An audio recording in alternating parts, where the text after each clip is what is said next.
Let's try out the super viral IT Cosmetics Confidence in a Cream.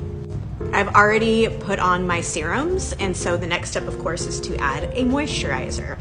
And this is something that I would use during the day, although you certainly could use it at night as well, but I personally would use their Hello Results line for the evening. The Confidence in a Cream is an aging line, so for those of us in the 30 and over club, this is for you.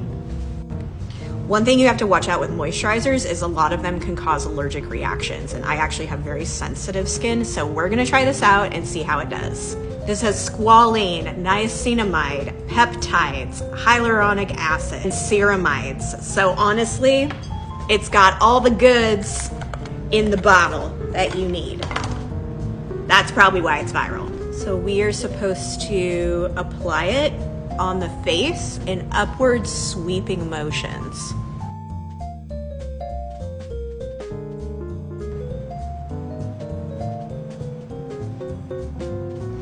Now you also can use this on your neck and chin, which I highly recommend.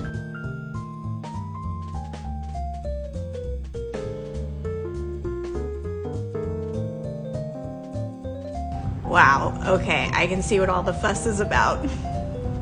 That is amazing. That is honestly such a great moisturizer. And it doesn't feel super heavy or anything like that. Sometimes I can be really allergic to moisturizers, and this feels great. Great. I totally recommend this.